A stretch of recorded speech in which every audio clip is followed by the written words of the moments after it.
Hey there! This episode of Tales from the Backlog, just like every episode, is brought to you by the wonderful patrons who have chosen to support the show over at patreon.com/RealDaveJackson. These personal heroes of mine are Chris Nelson, the Top 3 Podcast Crew, Chris Copleen, Eric Guess, Rick Firestone, Nick Ficori, Jill, Jeff, formerly Jerf, Kieran, Soccer, ZNA, Cupcake, Kyle, Christian S., Matt aka Stormageddon, JD, Doug Leaf, Jason Emery, Brian Skirsha, Randall, Jake Martin, Jenny E., and many more. Your support is truly appreciated, and if you're listening and you'd like to be like them, once again, that's patreon.com/RealDaveJackson. All patrons are able to vote in monthly polls for a game that I do on the show, and there should be one happening right about now. So if that sounds interesting to you, head on over. As little as $2 per month will get you voting rights and a bunch of other treats. And with all that being said, let's get on to today's episode about Sunset Overdrive. 1, 2, 3, 4.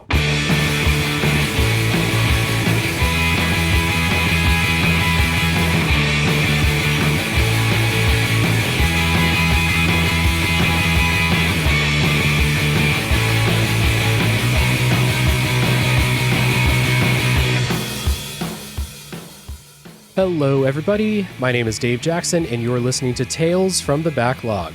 This is a video games review podcast where each week I'm joined by a guest to bring a game out of the backlog, play it, and discuss. My guest today is a friend of the show, streamer, YouTuber, and parkour punk rocker, Goohi. Welcome. Thank you. Thank you for having me. I'm so excited to talk about this game. I was so excited to be able to revisit this game. It's just such an amazing experience, and I feel like this game was so underrated. So I'm super stoked to be talking about it with you today.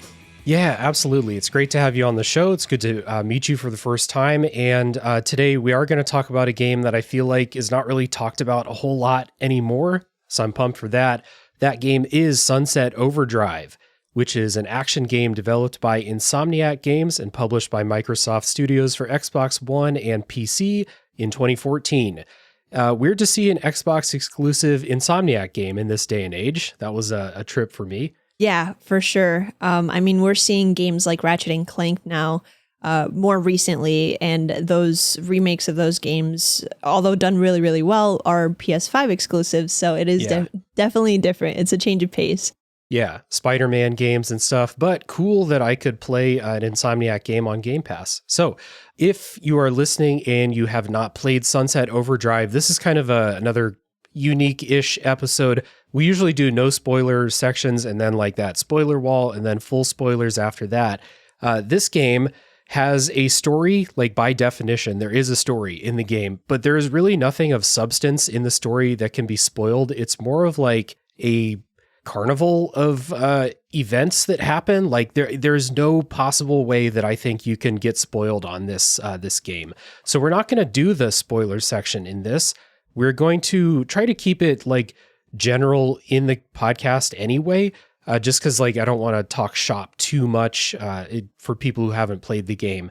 But we are not going to like dance around like, hey, this is what this boss in the late game looks like. We're not going to dance around that because like even if you hear it, experiencing it in this game is something completely different. So that's what we're doing today. Definitely going to keep the spoilers light on my end as well.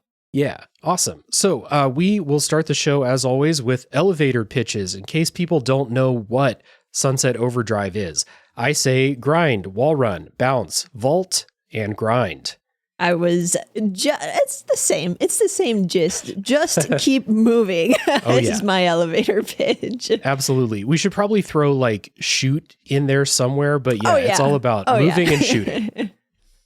This game I played on PC Game Pass. Like I said before, I just played this for the first time. It took me 14 hours to play the main game and both DLCs.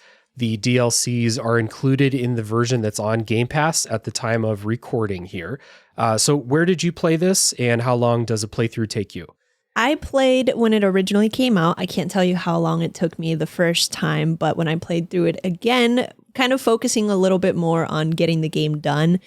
So I definitely could have taken a little bit more time to grab all the collectibles and stuff, but it took me 10 hours to beat the main story and then 2 extra hours on the DLCs. Yeah. So Like it's right in that sweet spot. I think like I want more games that are like 5 to 15 hours long. And this game's right in that sweet spot. You can have your full experience and not have it take up like an entire month of game time or something. Mm-hmm. Longer experiences, like I like to incorporate Valhalla because it's probably one of the longest, most time committing games that I've ever attempted to beat. I have not beaten that game. But yeah, long games are wonderful, and it's really exciting to get into those because you're like, yes, this is going to take up, a good amount of my time. I have something to do on my off time and everything like that. But a little bit of a palate cleanser in between with these short and sweet games that are just fun is definitely encouraged for me. I love that.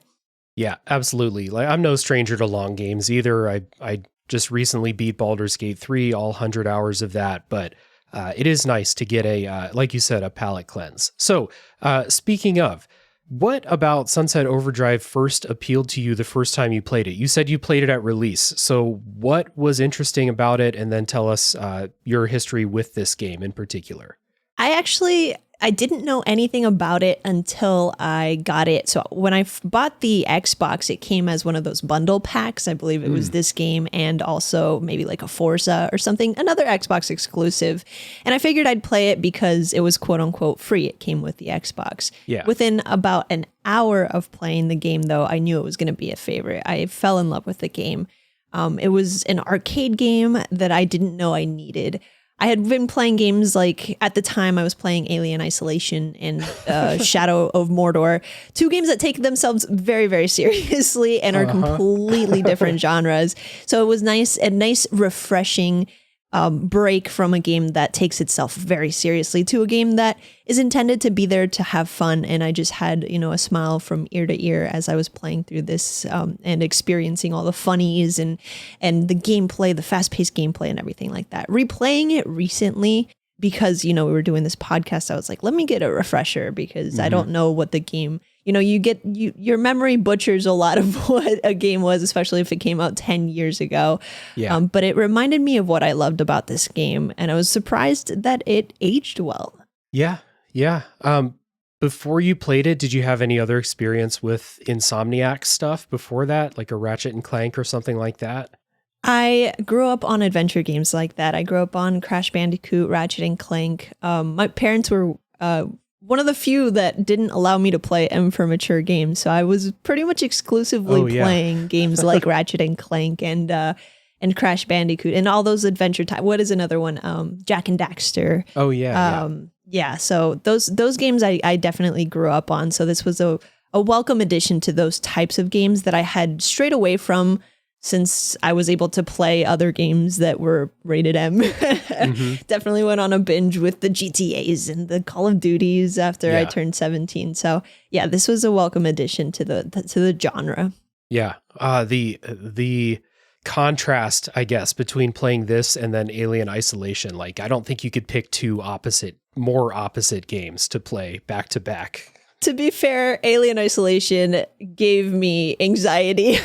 It was not a relaxing, I want to kick back and enjoy my day type of game. It was, okay, I'm really enjoying it, but holy shit, I'm terrified 24/7 as I play through this game. Yeah. So it was definitely a palate cleanser with that. Yeah, absolutely.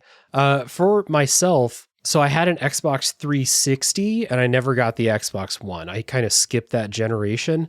So I'd never heard of this game. It came out in 2014, but I didn't have the console it came out for. I also didn't have a PC, so I never heard about it. And the first time I heard about this game was when Hi-Fi Rush got revealed. And suddenly everyone was on Twitter and stuff being like, this looks like Sunset Overdrive. And I was like, this looks like Sunset what? So I looked it up, and when I saw that name, Insomniac, I was like, oh shit, Insomniac made this. They make good games, so I should probably keep my eye on this. And then I got a PC. Eventually, I got Game Pass. Sunset Overdrive's on Game Pass.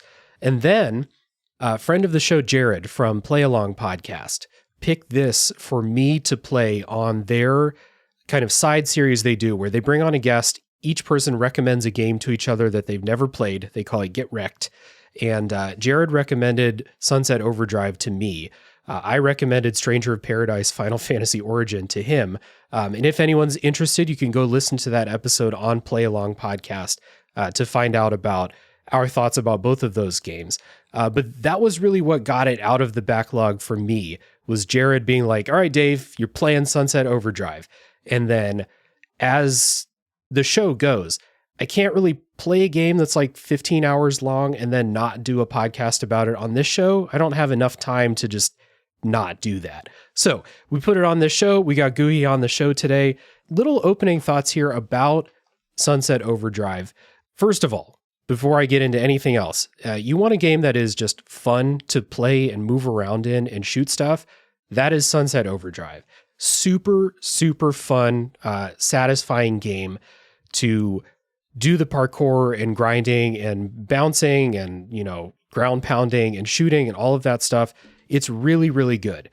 I think this game is a little bit too long, and there's some like game design things that started to wear thin. But every time I started to get really tired of playing a game, because I did get into that mode where I was like, man, this game's still going, huh? Every time I started to feel that way, you would get like a really creative boss fight or a mission that was pretty funny or something like that that would pull me back in. So I did end up, of course, finishing the game on the strength of that. Those are just kind of top level opening thoughts here. Oh, and aesthetics like visuals and music are fantastic. What would you say just at the top of the show, opening thoughts? I wish I could have erased my memory and experienced this game just fresh again. It's one of those games that like really surprises you with the amount of charm that it can bring to the table because of, how much detail. And Insomniac as a development studio has always done this with their games, but I think they did it in a more mature way with this one. They were really straying away from it being a kid's game. So it was really nice to see comedic things injected in there in the Insomniac fashion, but for adults. The story isn't anything revolutionary, and I don't think it tries to be. It simply sets itself up to make you laugh while also being really aware of the fact that you're playing a video game. The story itself knows that. This is great, but unfortunately the game doesn't completely stray away from feeling repetitive at times, like you mentioned. The gameplay is a nice addition to the experience. It can be simple and to the point, or you can dedicate time to fleshing out the mechanics and the weapons to tailor the experience a little bit more to your liking. And of course, I want to talk about the setting. Really, it's the cherry on top. It has a lot of memorable landmarks, detailed world design, and it's got an excellent use of vibrant colors. I really, really thoroughly enjoyed just, zipping and bouncing and grinding and looking around in the aesthetics of the world. It's super, super satisfying. Yeah, grind, wall run, bounce, vault, and grind for sure. Yes, it's going to be a reoccurring topic for sure. Yeah, exactly. So we are going to take a little music break, and then when we come back, we will set up the story of Sunset Overdrive.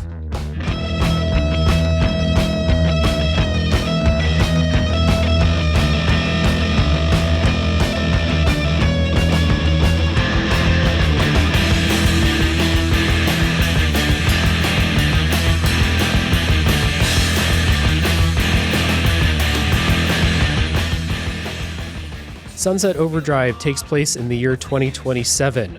Very cool. I mean, in 2014, it may have seemed like the not so distant future. I always love when video games do this, when it's like, we're taking place in the distant future. We're going to have all of these cool things. And then that's 3 years from now.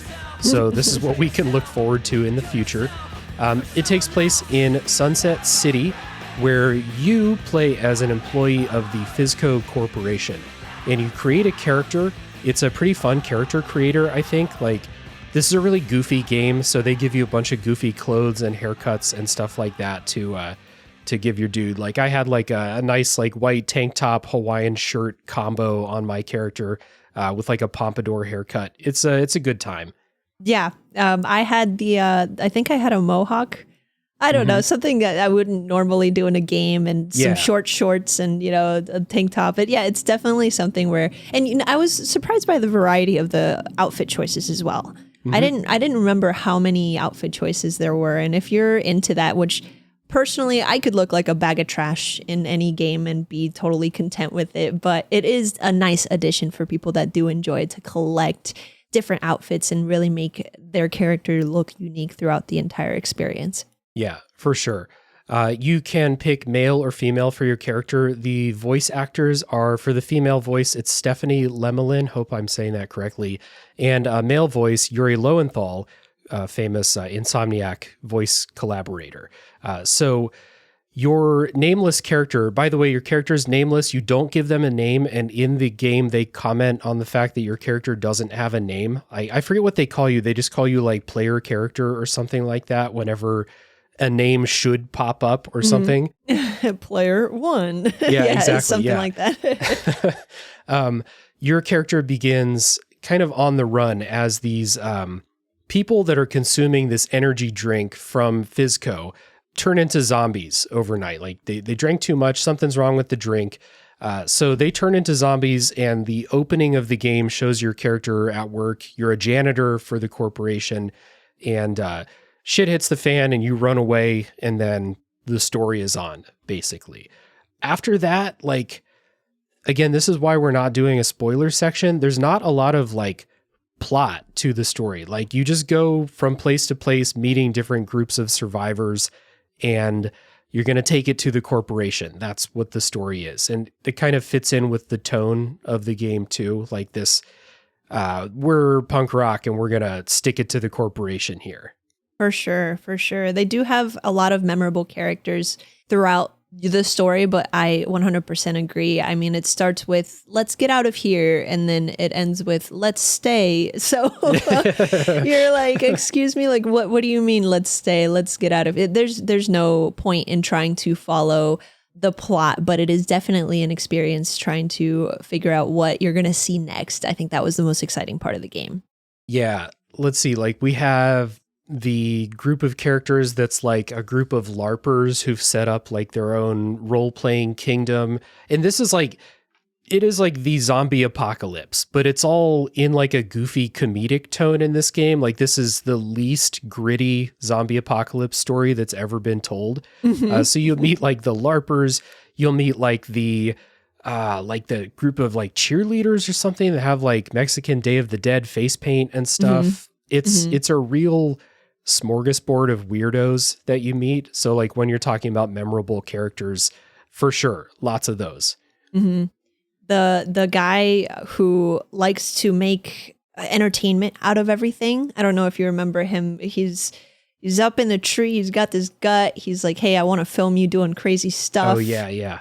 Is another memorable. It's cool. And the introduction to each character, they do the same thing that Borderlands did with their boss fights, where they do the cool, freeze frame and zoom in, and you get to see the character name. That I love when games do that. I get a little giddy feeling inside when I see that in a game. Yeah, this game does a lot of that stuff, like visually. So like when you meet a new character or when a boss fight comes up, they'll do like that splash screen with like real stylized. It shows their name and stuff like that. It's also got a bunch of real comic booky stuff. Like as you play, if you hit something and there's enemies called poppers, and when they pop, it will say pop up in the air or something like that. Real comic booky vibe on top of the other stuff, which we'll talk about in a second, the punk rock side of things. Yeah, for sure. I wanted to see more of that, but I noticed that they added a little bit more of those types of animations in the DLCs. I don't know if you kind of paid attention to that. I wanted to see more of that in the main game, but obviously, they weren't going to make updates to it at the time. It's such an old game now, but it was nice and refreshing to see that they did put more of those types of details within the DLC. Yeah. The DLC probably just had like more of that concentrated stuff because they are shorter, and like there's more jokes, there's more fighting, there's more everything in the DLCs. Yeah, for sure. So like we said, this game doesn't really have a plot that you're following. It's more about moving from group of weirdos and bosses to the next group of weirdos and bosses. So it's kind of more about like this consistent vibe and tone like throughout it. There's that comic booky, goofy meta side of it. Like the humor is really meta about video games and pop culture and stuff like that. Like this game has so many references to like how video games work and like open world RPGs and stuff like that. Like your character will say stuff like, well, you don't have a floating icon over your head, so how important are you really? Stuff like that. That stuff was pretty funny. They don't do it too often for it to get old, I think. They definitely hit the sweet spot with the fourth wall breaking and references. They do it enough to where it puts a smile on your face here and there, but it's not like, okay, I get it. You're a video game. Yeah. So it's definitely in the sweet spot for all of the comedic. They have good comedic timing, which I think Insomniac has done really, really well throughout their entire library of games. Mm-hmm. A lot of pop culture references in the game too, which kind of date the game back in 2014. There's a lot of Breaking Bad references very early in the game where I was like, oh, okay, so we've had like 4 Breaking Bad references in the first 2 hours. Is this just going to be like this the whole time? It wasn't, but there are a lot of those references like throughout the game. So your mileage will vary, I guess, like how funny you think those are. But I think the writing is good enough that most of those land. Oh yeah, for sure. And we don't know each other too well, but I have like the worst knowledge of pop culture just in general. Like unless it's a SpongeBob reference or a Shrek reference, it usually goes right over my head. So I'm sure I missed a lot of references, but the video game references I think were the most impactful to me. When one of them that comes to mind is when he's talking to somebody and they're having him do, different things. And he's like, oh, the rule of 3, because usually when you do a quest, you have to do whatever it is 3 times. And they know their audience when it comes to that type of stuff. So they hit the mark on those things. As far as other pop culture references and stuff like that, I'm sure I missed a billion of them. Mm-hmm. Yeah, there's a lot. And it wouldn't surprise me if there was like a SpongeBob or something like that reference around. Like you do fight a giant sea creature at one time. So I'm sure there is something. The other kind of side of this game's tone is, like I mentioned before, I think punk rock is a big influence on the game's writing, on the game's soundtrack, on the characters that you meet. There's a lot of like irreverent, jokey, slacker, like stick it to the man type of attitude in the game, especially from your main character, who is just like a sarcastic Joker asshole, basically. That's a great way to describe it. Yeah. Sarcastic Joker asshole, but like lovable sarcastic Joker asshole. Yeah, your main character is like, this is another thing that I guess like I would be kind of picky about. Like, this is a thin line to walk. Like video games trying to be funny is tough, I think. Like there's a lot of games, for me personally, Borderlands is one of these where it's just too much. I can't take it. And there's a lot of games that like try to be funny or do comic relief, and it's just like not as good for whatever reason. There's something about interactivity in video games or like the quality of writing in a lot of video games that just doesn't hit the same level of comedy that a TV show might or something like that. But I think Sunset Overdrive does it pretty well. And I think it really starts with your main character. He's where, or she is where a lot of those meta references come from, a lot of those pop culture references, or just commenting on like the people you meet, how people treat each other, like the ridiculous situations that you get in, but also having like this fuck the man type of, attitude, or in this game specifically, fuck this corporation. I mean, obviously fuck them because they ruined the world in this story, but also like that's probably how he felt before the game started too. Yeah, you can tell the tone is definitely set from the beginning where, your character is, I believe, picking up trash. And they're not doing it enthusiastically. They are not enjoying their job by any means. So this whole end of the world thing is almost, and this is a theme that I feel goes not only with your character, but with every character that you meet. Everybody has a fresh start. It's not like everyone's lives were amazing before the, end of the world per se, or end of this town, because they don't really reference or say anything about what's going on in the rest of the world. No, not really. No, just in Sunset City, everybody that you meet somehow, some way benefited from everything going to shit, which is really funny because they do show certain situations that are fucked up. And you're like, damn, that's not a good situation to be in. But somehow the character turns around and looks at the camera and is smiling and is like, yeah, I'm having a great time. And you're like, wait a minute. Yeah, it's definitely like if you're one of those people who like if you watch or play a zombie apocalypse story and you need people to be taking the situation seriously, then like you're not going to like how they handle this story because nothing is taken seriously really. Like there's a couple characters that die, but like it's not a sad moment in the story. Like there's still jokes going on then too. So it is really just like a goof fest throughout. The punk rock vibes, I think, are also felt like right from the get-go when you first boot up the game, this power chord rock or like pop punk type stuff starts playing. And so the soundtrack like throughout the game really backs up like the vibe of the writing and the characters too. I don't know if you like this kind of music, but this is what I grew up on, like very formative era in music for me, like the Green Day, Bowling for Soup, Newfound Glory type stuff. And this soundtrack like really hit that. Yeah, absolutely. I think a big reason why, oh my gosh, you mentioned the game and I'm blanking on it for some reason. The game that a lot of people were referencing. Oh, Hi-Fi Rush. Hi-Fi Rush. Thank you. I'm so sorry. I blanked on that. It's all but right. I think this is one of the biggest reasons why it was compared to Hi-Fi Rush is because it hits a lot of the same genres when it comes to the music, and the sound development throughout the entire game doesn't get old. It kind of goes with like, it's an adventure and you go out and it's fast paced, and the music really, really, really complements the fast pace of the gameplay and the combat and moving through the city.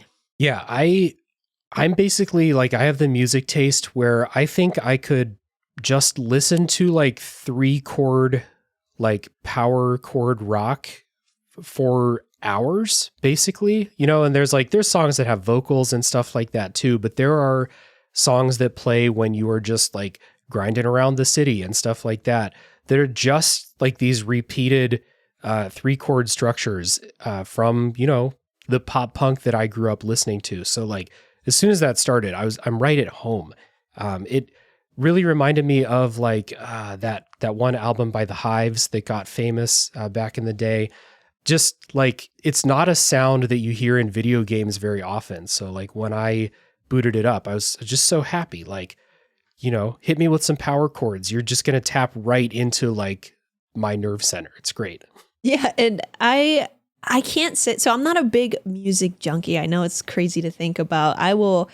My genres range from anything really, from classic music to rock to metal to, it could be in the background and I won't pay attention too much to it. But I think what is so special about the soundtrack in this particular game is that even if that's not really your go-to music genre, it goes so well with the vibe and the aesthetics and with the setting that it's just, it really does set it up to be just this fun vibe. Yeah. At best, you're going to connect you're going to connect with it on a level like I did. At worst, you're going to be like, oh yeah, this complements the vibe of everything else about the game, which is absolutely. You mean that by itself is already a compliment for a video game soundtrack. So it's cool. I don't really have a whole lot else to say about like the story or like the vibe or writing or anything like that. We've already kind of established this is a goofy time. It's like a theme park ride of, like I said, weirdos and cool creative bosses and stuff like that. And one-liners and jokes and stuff along the way. But, I'm not sure that it's like a real criticism or like a ding on the game to say that the story has no substance. I don't think that's the point. Like, I don't think they were trying to do that. And I think that when Insomniac tries to do that, I know that they can, because the Spider-Man games do that. They write good stories in those games. So I just don't think that was a point of emphasis for them. And so it's not really a point of emphasis for me either. Oh, absolutely. And I mean, just thinking about it, now that you kind of planted that bug in my head, I can't think of what the story was for Ratchet and Clank, the new one that came out Right. There's a bad guy and you're chasing something for some reason, but the entire experience of the game is what really makes the game memorable. When you walk into you go travel to a new planet and you get to look around and the planet is just, fills you with awe. Things like that is what Insomniac, I think, strives for in these types of games. That's how they make these games memorable, not through their storytelling techniques. Yeah, and gameplay also. So let's listen to a little bit more of that music, and then when we come back, we'll talk about the gameplay in Sunset Overdrive. We're gonna have a party, fuck you. I can't think of nothing better to do. Do you wanna party with me? We're all about to die, baby, you see. We're gonna have a party, eat shit. We're all about to die, submit the best of it. Do you wanna party? Let's go. Don't you wanna die with people you know? Sunset Overdrive is an open-world third-person shooter, basically. But before we talk about open-world design or combat, we need to talk about movement, because that's the point. That was the elevator pitch of this game, was, grind, wall run, bounce, vault, and grind. That is the point of this game, is movement. They've created a movement system where you grind on rails throughout the city, you can wall run, you can swing from bars and jump, you can do wall jumps, you can bounce on stuff, you can do super jumps. It's all like you have so many things that you can do. And then the joy of this game is stringing these together, and basically like you can play this game like the floor is lava for, minutes at a time. And it's just like really fun. So just like setting that baseline that like moving in this game is super fun. Yeah, absolutely. The movement is cool because it works as expected. Yeah. It's like, you know that cars are not bouncy. I know that cars are not bouncy. And yet I aim for cars when I'm trying to fall down because I know that they will be bouncy in this game. So yeah, exactly. The amount of bounciness is just, it's fun. And it really does work flawlessly. I never encountered a piece of the game where I was trying to do something and it didn't work and I got frustrated because of it. For the most part, the reaction of everything that you wanted to, like all of the buttons that you were pressing, they all worked really, really well. And I think they perfected the movement in this game. And that was definitely a highlight.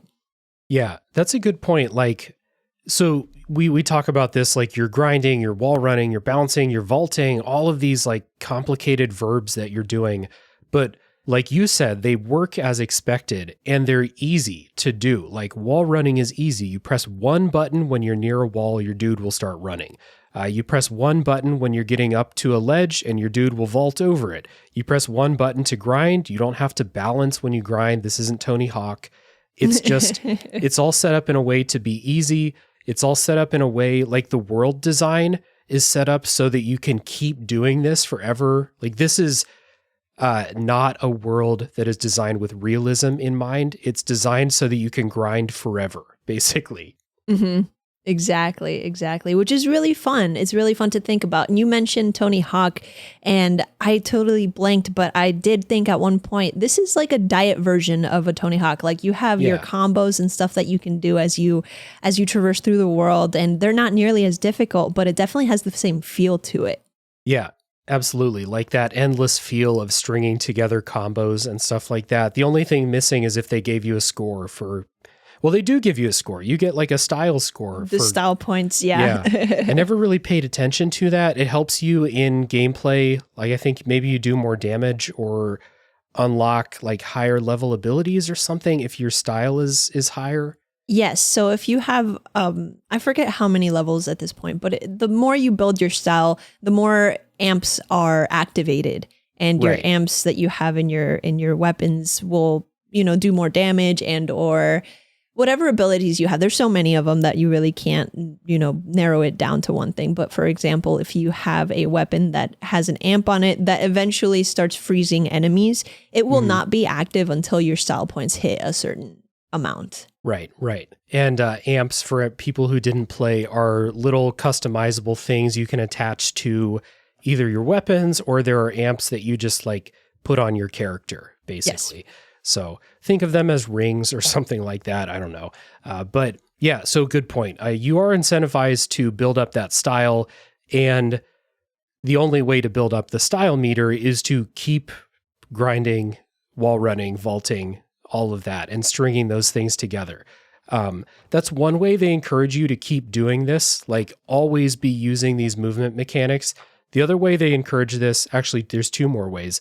The second way they encourage this is you run super slow, like on the ground, and you don't have a sprint button. So anytime you hit the ground in this game, you're like, ugh, so slow. Let me get back up on those rails. For sure. There was absolutely no way in hell you would catch me running somewhere because of this mechanic alone, which again isn't a bad thing because you can tell the intention was to push you to use the grind and the bounce to traverse. Yeah, and it's great. Like it's satisfying, it's fun. Like even when you're grinding on rails, like or like on telephone wires and stuff, like you've got a grind where you hang from the telephone wire and then you can flip yourself up on top, and they've scattered collectibles all over the place. Like you collect like people's shoes that are hanging from telephone wires.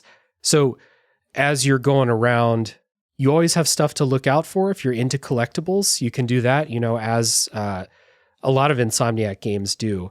And this also, I didn't fast travel like ever in this game because I just had a lot of fun using these traversal abilities, just like in the Spider-Man games. I don't fast travel in those games either because it's just fun to move around. So they really mastered this. And, this game came out before any of those Spider-Man games. Yeah, and the ability to fast travel is usually a very welcome mechanic for me in any game. I'm like, oh, thank goodness there's fast travel. Never felt like that in this game. I was like, oh, cool, there's fast travel. Forgot about it immediately and went on with, bouncing on cars and boats and whatever else I could bounce on. So definitely a welcome mechanic, but not necessary in a game like this. Yeah, for sure. And it's always like a kind of feather in the cap for games that have fast travel, but if I find myself not using it, it means I'm having fun with something else or I'm engaged by something else in the game. Like Red Dead Redemption 2 is another one. I didn't even know you could fast travel, and I played that entire game like 1.5 times. And then I did the podcast about it, and my guest was like, yeah, I use the fast travel sometimes. So I was like, what? You can fast travel? Didn't even notice because I was so engaged with the game world that they made that like I didn't need it. Same here in this game. Yeah, it's either one of the two. It's either you're so engaged by the exploration and things to do and or the traversal like in the Spider-Man games or this game is just so fun that you don't feel the need to fast travel. I'm glad that you brought up like those two types of, I guess, engagement with open worlds. We did an episode on Tales from the Backlog a year ago or like 2 years ago now. It's been too long. I don't remember at this point, but we did an episode about different kinds of open worlds and how like some open worlds you are really engaged by exploring and getting rewarded for exploring, like Elden Ring or something like that.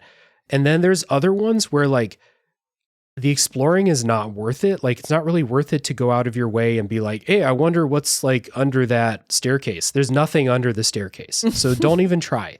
But it's fun to be in those worlds because traversal is super fun. And we talked about that in that episode a lot. And one of the games that we brought up as an example of like bad or unsatisfying exploration, but fun open world is Spider-Man because it's just fun to move in that game. And so I'm putting Sunset Overdrive like squarely in that category.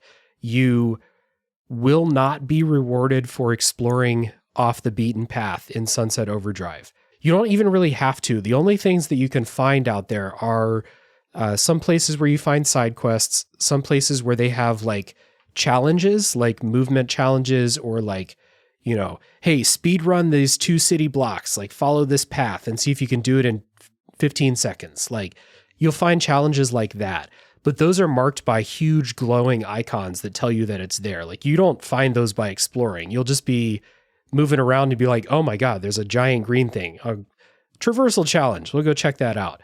It's that kind of game. Did you do any of these challenges? I did, just for the sake of it. I by no means am a completionist, so I never felt like I had to do them all. But in order to experience the entire game, I like to do 1 or 2 of everything. They also brought they introduced the challenges of trying to get the most points for the gentleman that wants to film you doing crazy shit. So he'll tell you, hey, kill the OD by doing this. And you have to like follow that prompt. And those were fun as well, but I didn't feel the need to, nor was it like, I wouldn't level up if I didn't do these things. It was just there because if you like to complete these types of things, you can, but if you don't have to. So that was a nice addition too. Yeah, agreed. That's kind of how I did it too. Like I did all the different kinds of challenges at least like 1 or 2 times. I didn't do a lot of the combat arena challenges because they're the exact same type of combat that you do in all the main quests. So I was like, I'm not itching for more of this. But I did do a lot of the timed movement challenges and like that high score challenge, like you said. Those were fun because like it's like, oh, we're putting coins on all of these rails and you grind around and pick up the coins. And like my gamer brain is just like having a field day with stuff like that. Mm-hmm. So those are fun. I obviously didn't do all of them. I'm not a completionist either, but I had a good time. Yeah, for sure. And like you mentioned, exploration is definitely it's not rewarded. There's big markers in the city and throughout the game that are really detailed and great to stop and look at. Definitely very memorable, but the smaller areas where, usually you would want to look into to see if there's any loot behind, those don't exist. They're definitely just there to pass by and not stop to see if there's anything in there. Yeah. And I wouldn't consider getting all of the shoes and the toilet paper, which are essentially upgrade materials. I wouldn't consider those necessarily exploration based. I would say, if anything, they make it feel like more of a collectathon. Yeah. And it's like, I already said I'm not fast traveling, so I will take 5 minutes and grind across the entire city. And while I'm doing that, I'll find like 3 of these, lamp posts that are toilet papered and like 5 pairs of shoes. So I'll just collect those on the way. But I don't need to go out of my way to like try and get all of them. There's an obscene amount of collectibles if you want to try and get everything. And they are upgrade materials, like you said, but this game, number 1, is not that hard. And number 2, it gets hard sometimes, but like not usually. And number 2, like if you just, you're going from quest to quest and you see a toilet paper thing, just grab that. Don't worry about finding everything. You'll end up with enough materials to upgrade enough stuff, Yeah, for sure. I never felt the need to grind. Well, I guess to grind out materials. Definitely felt the need to grind. Yeah, but always. Not to sit there and try to find everything. There's certain games that will do that just to add length to them, which in my opinion does not add value to the game. It just adds okay, great, now I got to do this chore. If you want to do so, it's there and it's available, and it'll definitely make the combat easier. In certain areas, it is a little bit challenging, but it's by no means necessary. Yeah.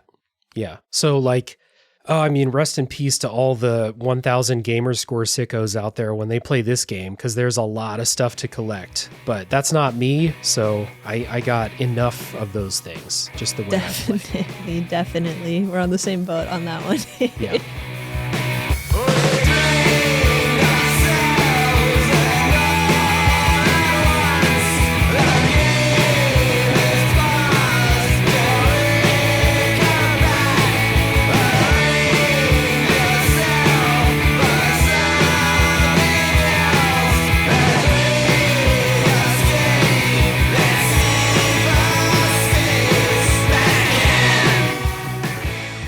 Combat in Sunset Overdrive, like we said again, it's third-person shooter, and you're fighting often against hordes of enemies. It's either the zombies that they call the OD in the game, human enemies that they call scabs, and then later they introduce these Phystech security robots that go out and patrol the city. And since you're fighting a lot of them, the third kind of way that they incentivize you to use those movement abilities is that if you are standing still or you're just running on the ground, you'll get killed like really fast. You actually can't take that many hits in this game. But when you're grinding or jumping or something like that, you basically rarely get hit. Sometimes they'll throw stuff on like the rails you're grinding on. You have to jump off before you hit them or something like that. But you are really incentivized to always be moving using those movement abilities. So this turns out to be like kind of frenetic. Sometimes it's like action packed. You're always moving. You're always jumping. Like things are always exploding nearby. Like it gets pretty hectic. But again, if you are using those movement abilities, I actually didn't think this game was that hard most of the time. Yeah, I didn't struggle with it. I personally don't think I died at all in the main story. I died a couple of times on the DLC. I thought the DLC was a little bit harder, if not a lot harder than the main game. Maybe they did that on purpose because they heard feedback, or maybe they just wanted it to take a little bit longer since the DLC was going to be a shorter experience. But I did not struggle with the main game whatsoever, and definitely struggled during the DLC. Yeah, the second DLC in particular, I died many times. I failed a lot of missions in that. It's a significant step up in challenge for sure. But the main game, I probably died, 5 to 10 times in 10 hours or something. So not a huge level of challenge. That's not really the point. They want you to have fun, get in that flow state in this game. Mm-hmm. The thing I think that makes this combat system enjoyable, because I think there's a lot of repetition in the gameplay, which I'll talk about. The only thing that kept it enjoyable for me, and this is a good thing about the game, is your weapons are creative and varied, and you get a lot of them. I think, I'm imagining the weapon wheel in my head. There's got to be like 10 or 12 weapons you can carry at a time. Like a lot of stuff, and they're all varied. This felt to me like Ratchet and Clank DNA in this game. Ratchet and Clank also big on like varied, colorful, cartoony weapons. And this has a lot of stuff along those lines too. Yeah, for sure. Weapon variety is to me what made this game so engaging. Yeah. With the movement being such an integral part of the combat, you pair it with various different types of weapons, and it kind of prevents the repetitive nature of the game, like fighting hordes of zombies, from becoming really stale. Mm-hmm. I also enjoyed the addition of enemy weaknesses against certain weapon types, which is my theory on why I think the DLC was so much harder, because, you're fighting different types of enemies, and whatever weapons you've been perfecting through this time, you've used on OD. So the weapons that I had in particular were not effective against the robots, and I was sitting there taking a lot longer to kill those guys and hordes of those guys than I would with the OD. But the weapon variety in general added a layer of intricacy to the combat that you could capitalize on to make the fighting slightly easier, but you could also ignore, which was another one of those. If you really want to take advantage of everything that this game has to offer, you can, but you don't have to in order to be able to progress. Yeah, there are enemies that are like weak to fire, and you'll get like 3 weapons that do fire damage. You'll get electric weapons, ice weapons, and then you'll get a bunch that just do, you get your first weapon that you start out with is just like a pistol, basically. But it's really good, and I used it the whole game because it does like some of the most like DPS of anything that you pick up. But then you pick up a bunch of stuff that has like very specific use cases. You get a bunch of AoE weapons. I really like the weapon that's like a vinyl record launcher, and like the records bounce from enemy to enemy, and like, if you're fighting those poppers that die in one hit, they run up and get close to you, and they do this big pop explosion and hurt you a lot. But if you use that record launcher, it'll bounce and just take them all out in just a couple of shots. Super fun. I also liked the fire shotgun, which I think was called like the fiery compensator is the name for it. Yeah, and it looked like a penis. Yeah, exactly. Yeah, I was trying to remember that. But I remember Jared saying that when I talked with him about the game. But yeah, the name makes sense for sure. Yeah. And one of my other favorites was the explosive teddy bear launcher, which is like this game's grenade launcher, but it's a goofy game, so exploding teddy bears. My personal favorites, and I went a little bit crazy with this. I don't know why, but I min-maxed my like time to kill all the zombies. And I don't remember. I'm going to butcher the names because I can't for their life remember what the names of each of the weapons were. But the one where you shoot out a stuffed animal that creates like an acid AoE.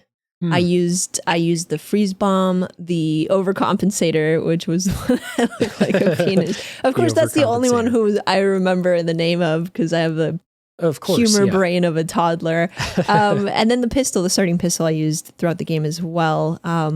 So I would start with the freeze bombs and I would get everyone frozen, nice and ready to die.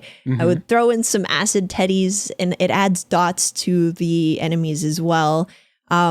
I would then set them all on fire with the compensator and finish off the bigger ones with the pistol, which does more damage to the OD if they're on fire. So you can definitely combo and really tailor the fighting experience to be something where you can min-max if you want to. I loved that aspect of the game. I had a lot of fun, comboing different types of weapons, seeing what works and what doesn't. Yeah. I didn't get that deep into it, which explains why I probably died more often than you did in the game. But I did have fun, like just kind of playing this as like, oh, someone's far away, pull out that pistol and shoot from far away. If they're up close, use the shotgun. I know how video game weapons work. So I'm just going to follow those rules that have stood the test of time, basically. But then there's those goofy weapons too, like the exploding teddy bear or the record launcher or like the turret gun that like puts up like drone turrets, basically. That helped out a lot because you'll get in like every combat scenario is like you versus like 200 enemies or more. So you really need stuff that can like do AoEs or bounce around to different enemies. So like you said that the freeze bomb does like an AoE freeze and then AoE pools of acid and stuff like that. So that's really what you want. And then every now and then they'll throw out one of these like big, strong enemies that you can't really fight with the same strategy as the smaller ones. And so that's when you need to pull out like use the fire shotgun, set them on fire, then use the pistol or use the exploding teddy bears and stuff like that. So they do get you to mix up the weapon you're using. You'll also run out of ammo and be forced to switch weapons pretty often. Yes, absolutely. I do like the ammo collection system.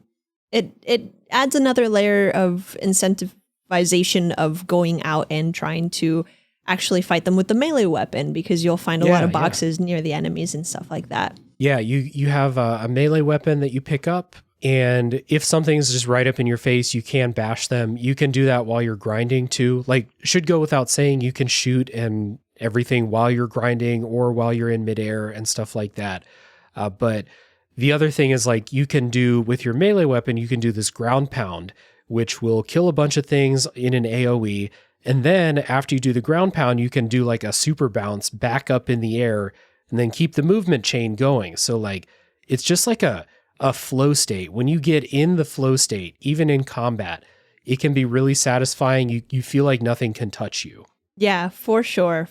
And it's funny to think about that too, because once it's interrupted, it's such a big feeling when it's like the record scratch. Like yeah, when exactly. You get hit. What's going on here? What happened right there? Like if you miss a bounce or you think something's going to bounce and you land on it and you just kind of slump down. So it just kind of puts into perspective how important movement is with pairing it with the combat. Yeah. So that is the first layer of bread in the compliment sandwich that I have for the combat and like the gameplay in Sunset Overdrive. The middle part of the compliment sandwich is the missions in this game that they send you on, like the combat encounter design, we'll say.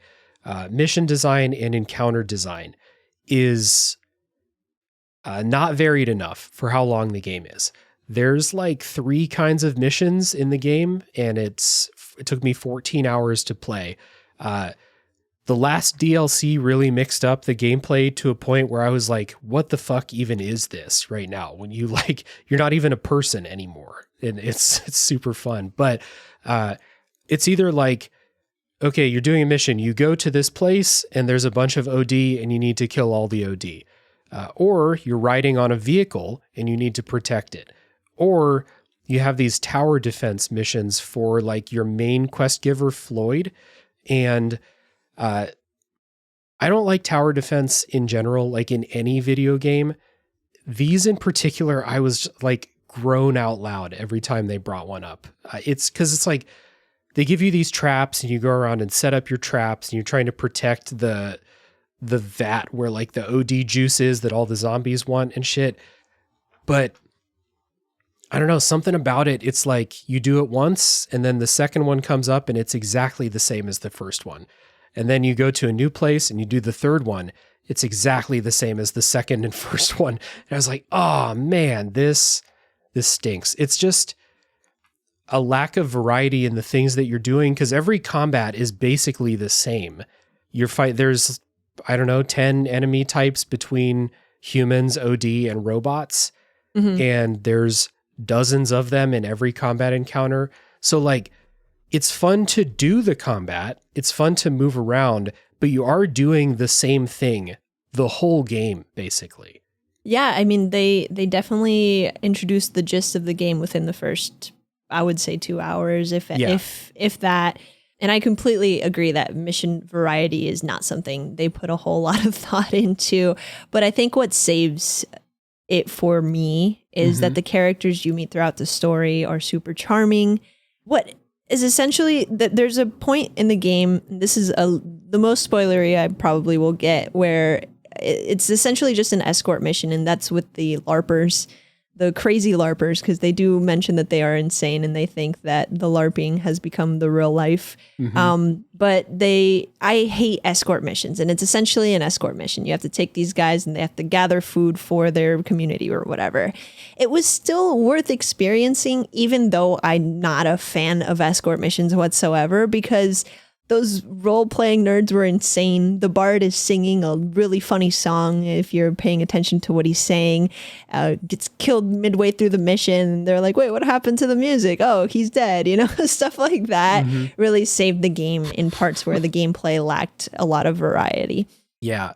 There were a couple points when I started to question, you know, like you do gaming streams and YouTube videos and stuff like that. Like, I'm sure that sometimes you get this thought where you're like, am I doing this because I'm going to make something? I'm going to I'm going to do a podcast on it. So I need to beat the game. But if I wasn't doing it for the podcast, would I keep playing? Maybe not. Like, I had that thought with this game because I think you're exactly right. Like, if you play this game for 2 hours, you'll get it. You get what the game is about. There might be some weapons or like a movement ability or two that you won't get until later in the game, but you'll understand Sunset Overdrive after a couple hours. But the thing that helped was just how fun it is to move around. And then I think I said at the beginning of the show, I feel like every time I really got in that mode where it was like, all right, I'm going to play this for like, I'm just going to do one more mission and then turn it off. I'm going to play something that I want to play more than Sunset Overdrive. And then I would get to a boss fight or some big set piece moment that are really fun. And it like pulled me back out of it. I think as far as combat goes, the boss fights are the star in Sunset Overdrive. They're super fun. They're really imaginative. Again, absolutely zero sense of reality in their design or anything like that. It's just like, hey, wouldn't it be funny if you did a boss fight against a blimp or some shit like that? And so every time I got in those doldrums of like, man, these missions suck. Man, I just did 5 missions in a row where it's like, go here, kill 200 enemies and come back. Then you get a boss fight that's really, really fun. And it just like gets that spirit back in. At least it did for me. It's almost like they knew that this was happening. It's almost like they put in filler missions in between the really fun set pieces because maybe they were trying to lengthen the game a little bit. Yeah. You know, they were working with Microsoft. This was their big heavy hitter for Microsoft for the release of the Xbox One. And I'm sure there was a lot of expectations behind this game. I'm really glad that they didn't give up their artistic integrity for this game. You can tell they did put a lot of detail into, for example, the animations. Something as small as when you run out of ammo in a specific gun, instead of it just saying no ammo, you actually shoot out a white flag. Yeah. And it's like, I'm out of ammo. And it's stuff like that that makes me believe that Insomniac didn't just put it out just to put it out to be a shell of a game. But like you said, in those moments where you're just like, oh my gosh, why are they having me just go back to this area, back to just shooting hordes of zombies again? Those definitely felt like filler. Yeah. And I definitely got the sense when I was playing where I was like, this game is too long. If you ask them, they would be like, we have 8 hours of really quality content in this game. But the game's 14 hours. But luckily, again, every time I got into one of those, mindsets where I didn't really want to play, I got one of the boss fights or like a fun character mission or something like that, that just kind of saved it. So I wrote down a couple of my favorite boss fights, and like we can just like describe, like keep in mind all the boss fights are based around this movement where you're grinding on rails. Sometimes they're suspended in midair. Like there's no realism here. Bouncing on these bounce pads and stuff against these like oversized, huge zombies. So there's one where you're like grinding and chasing a dragon around the city, and it's really fun because the dragon's like weaving in these streets and stuff, and you're using all of like the telephone wires and bouncing on cars and stuff to keep up. And then you jump on the dragon's back and grind on its back up to its head so you can like actually do damage to it. Stuff like that is really imaginative, and it like kind of contrasts like the lack of imagination in the other missions. It felt like it was like all like the creative shit went into the boss fights, I think. Yeah, no, for sure. Stuff like that was really cool because it's a big set piece, and it reminds me of what they're doing with the Spider-Man games. Set pieces are like some of the most memorable things in those games, and they definitely incorporated a lot of that in this game as well. And it's crazy to think about because they're doing the same thing 10 years later, and it gets bigger and better and bolder, and the graphics get more powerful and everything like that, but it has the same feel to it. Yeah, for sure. In this game, like, I guess we'll put a pin in graphics. Did you have any favorite boss fights or any where you were like just really stuck out to you? There's so many. There were so many. The one that sticks out to me, and this is just because of, I think it's a very biased thing, right? But the balloon sticks out to me, not necessarily because I thought it was the funnest gameplay wise, but I loved that the balloon was cussing me out the entire time. And it's supposed to be this kid friendly, nice fizzy balloon that makes you want to drink their drink, but instead he's like, fuck you, I fucking hate you. Like so the little kid mascot. I'm definitely a sucker for a good gritty piece of commentary, or comedy and commentary. Yeah, both go hand in hand. So that was my favorite just because I was laughing the whole time. Yeah, that one was fun. There's one where you're fighting like on an actual roller coaster track. So like doing the grinding on a roller coaster track is cool. In the DLC, there's one where you fight a giant crab monster that I thought was a ton of fun. Just like a fucking kaiju of like a crab lobster thing. Super fun. Yeah, it was. It was really good. They fleshed out the mechanics by then, and it was done really well. It was fun. Yeah, for sure. But we mentioned visuals there for a second. So like you said, like Insomniac's really good at set pieces. They are pushing the boundaries of like realistic graphics in their new games. This game is not going for realism. And I think that's one of the reasons why the visuals have held up so much since 2014. It's really stylized. Like I got the comparison in my head of Arcane Studios characters. Like if people out there, or if you have played Dishonored or Prey or something like that, like they don't make people that look like real people. They're very stylized. This game's like that too. Like everyone looks like a caricature kind of, and they're not going for that like super high fidelity look to it. Like it's kind of cartoony, even though it is kind of realistic, but it's like super colorful and everything. The style's cool. Yeah, for sure. The Arcane stylized cartoon look definitely prevented it from aging poorly. Yeah. Not sure if it was ported and up-resed to PC. Do you I played it in happen to know? 4K, so like It looked it's fantastic. at least possible, yeah. I wasn't sure, but like if I didn't know any better and someone told me this game came out recently, I would not have questioned it. I would have been like, yeah, that looks like it came out sometime in 2023. You know what I mean? Yeah. So definitely think it was up-resed. Yeah, the games that go for like that perfect realism, those are the ones that age the most. Even though like there's not that much of a difference between some like early Xbox One, PS4 games and games that come out today, like the graphical leap between there is not that big, but you can notice it in, well, some of those games are not even available in 4K. Rest in peace, Bloodborne. But That hurts the soul, man. yes, Oh, it does. Yeah. But the stylized like look to it makes stuff like this timeless. And the other part of that is like, it's bright, it's colorful. We talked about that.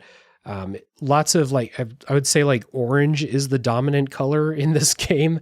Yeah, for sure. Orange and yellow and like light blue and stuff like that. Yeah. And another thing that they did right, in my opinion, was the lighting. Although Yeah. it wasn't too necessary because of how bright the game is, and it definitely shines during the day.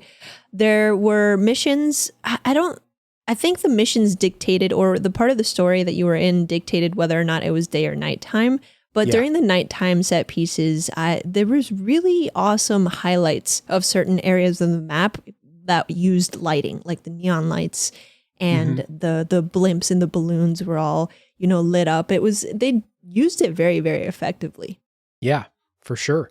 I think the other thing I have to mention that we already touched on a little bit is the animation in the game and all of the care that went into keeping things varied. You mentioned the out of ammo, like shooting out the white flag, but the thing that I got the most enjoyment out of was the animations for fast travel. And then when you die and respawn, they're just so good. So the fast travel one, I think there's only one, but your character drinks some of the Fizco drink and just passes the fuck out, and then black screen, and then you wake up in the spot you fast travel to, which is very like, he doesn't like lay down gracefully. He just falls flat on his face, and it's very slapstick and funny. Oh yeah, I think there was 2 fast travel animations depending on what you used. There's one where you come out of a portable toilet and he's like, oh, and you can see him holding his stomach. So another like just amusing thing. And I think you sent me the death animation respawns. Yeah, I did. Yeah, I was happy to find that. Yeah, however long the video was, I watched the entire thing, and it's so cool to see how much they put into this game, how much love and how much passion went behind every little detail. Yeah. So when you die and are respawned, and it should be noted, like when you die, you just like pick up right in the middle of your mission most of the time. Like you sometimes have to restart from a checkpoint, but sometimes it doesn't feel that way. Like you just pick up right where you died. But they have these animations that are just so good. And there's like 40 of the fucking things. Like someone really had fun designing these. So for example, like one where you rise up out of a grave and you're a zombie and he walks like a Frankenstein zombie and then like snaps out of it. There's one where you're like a shapeless lump of flesh and then like these 2 like factory molds come in and smash you together and then like your character pops out of it. Like just a couple of examples. Just really fun. Like, so maybe you died and you're like, fuck, I died. Like that sucks. I get a restart from a checkpoint or something. But then you see the animation where like your dude crashes down from space in a rocket ship and like stumbles out of the rocket. You're like, well, I can't be that mad. That's great. Yeah, that absolutely happened to me. Like I mentioned, I didn't die during the main game. So my very first death was one of those silly animations. And I was like, I'm not even mad. Like I want to go die again. You know what I mean? Yeah. I think I was watching your stream of the last DLC when you were like, wait, what was that animation? That respawn? Yeah. I hadn't gotten to experience those, and it just adds an extra layer of, okay, I'm going to maybe go die a bunch of times just so I can see different animations. Yeah. There's another one that I thought was really funny where a bunch of the OD zombies are driving a van and they just like pull up and they just toss your character out the side of the van and then drive away. It's really good. It's so fun. That's a great one. That's a really well thought out one. Yeah, this is like, you know, I love it when you play a game, or I think it's more evident in games for me personally, or maybe in like a comedy, like a sitcom, where you can imagine writers and animators in a room together being like, all right, more funny Respawn animations, give them to me. And they're just like, you can just imagine everyone having a blast designing these things. There's a lot of stuff in Sunset Overdrive that gives me that feeling. Yeah. And very few games have the ability to not take themselves seriously. So when they were writing out those types of things, the Respawn animations, or even to keep it, light on the spoiler section, certain points of the story in the game where things happen where they break the fourth wall, like egregiously, know that somebody was like, hey, let's try this. And when they said, let's do it, they were like, what? You're going to let me do this to this game? Are you serious?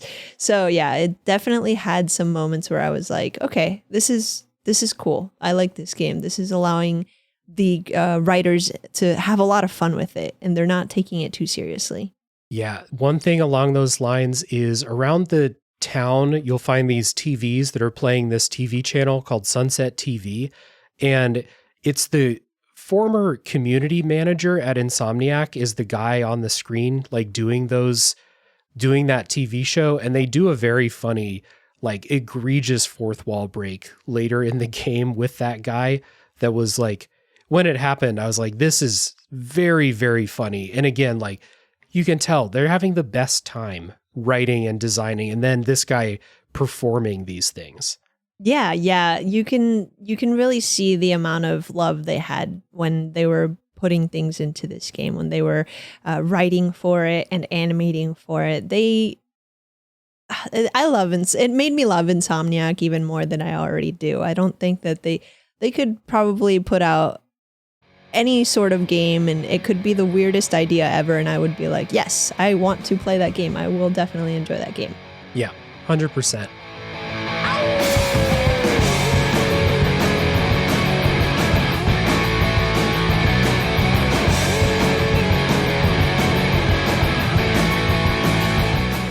So I think this brings us into our final section here, where we just kind of wrap up our thoughts and then answer the question, who would you recommend Sunset Overdrive to?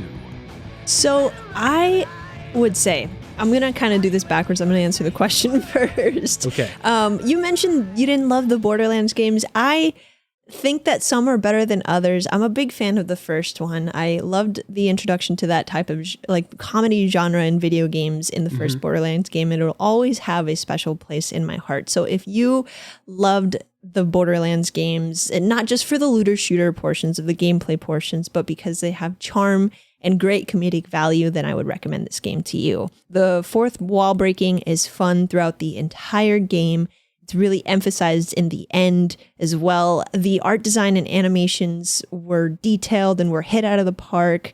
The sound design is super satisfying, even in the menus, like not just the soundtrack, but in the menus when you're scrolling through different things, sound design is done really well. And although a good portion of the game can feel repetitive and drags a bit, it's worth experiencing for the few unique missions, like I don't know if you remember the Leech's missions. Oh, yeah, of course. Yeah. It's stuff like that. You mentioned it and you put it together really well. Like the breaks where you're just like, okay, I'm no longer tired of the repetitive nature. I want to see what else there is to see in this game. And of course, the character dialogue and fun boss fights are just cherries on top in the entire experience. Yeah, I agree. I think this game has like a pretty easy pitch to a lot of people. Like, it's charming, it's funny, it's irreverent, it doesn't take itself seriously at all.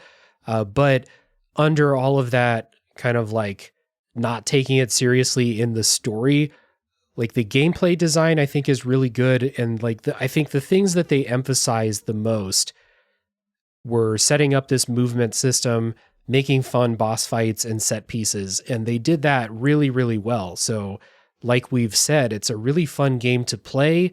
It's a good game to like get into a flow state and just kind of chill vibe, enjoy the music that's going on as you're playing. I did have some issues with like the way combat scenarios and missions were designed. Again, that like brought tedium into a game that like tedium should not exist in a game like this.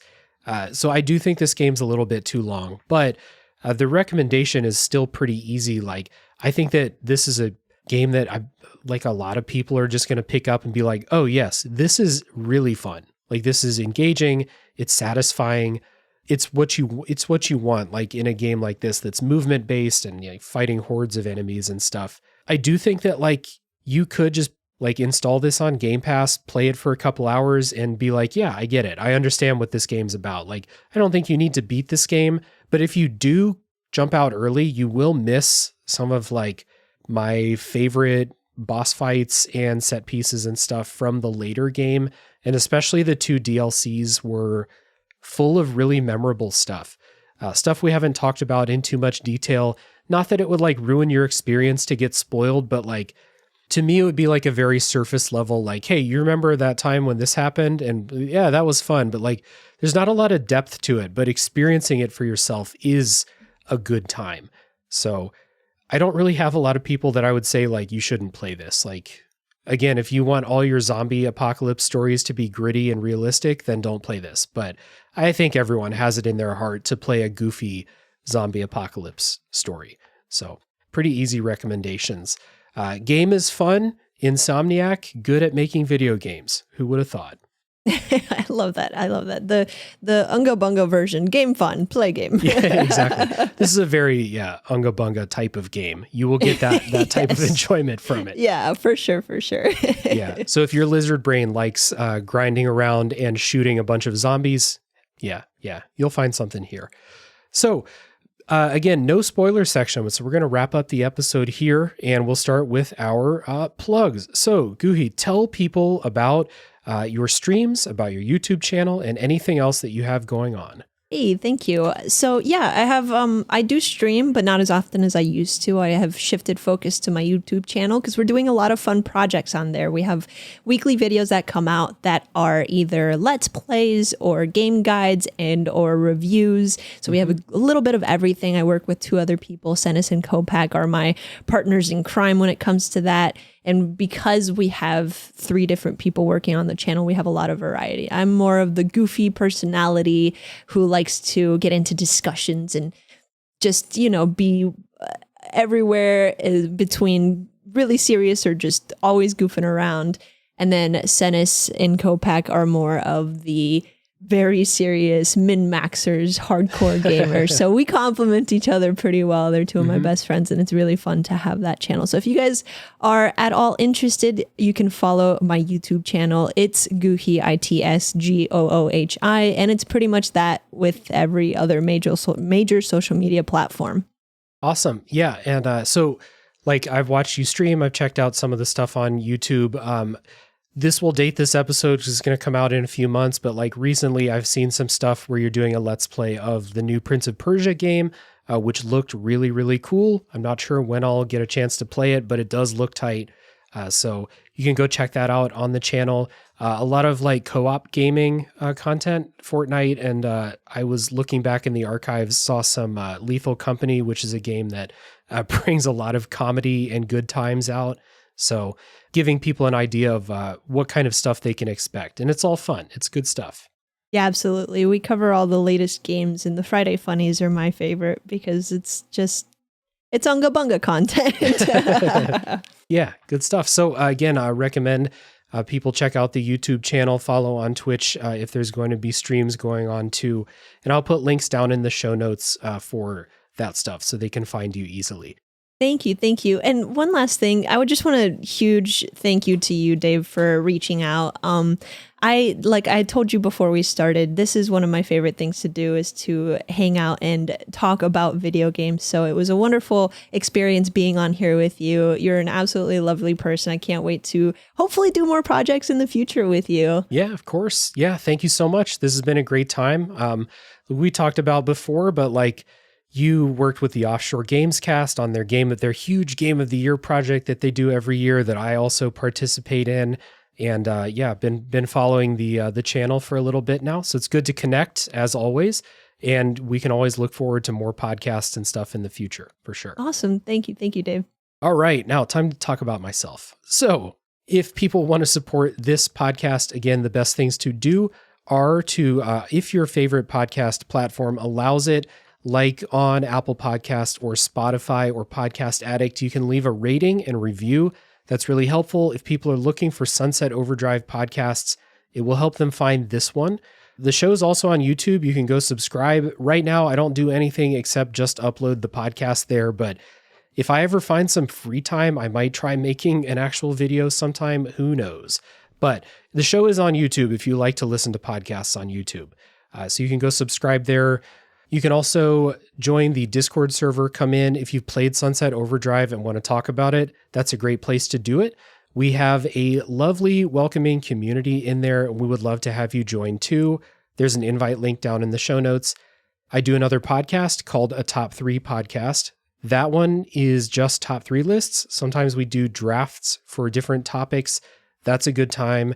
And finally, if you would like to support the show monetarily, you can do that at patreon.com/realdavejackson, where you'll be able to vote in some games that I do on the show. You'll get some bonus podcasts and other treats. So that is all for the episode today. Again, no spoiler section. Go try out Sunset Overdrive. You'll see what we mean. But thank you, everybody, for listening. Thank you, Goohi, again, for joining me today. Thank you. Thank you for having me. And everyone can tune in next week for the next game to come out of the backlog.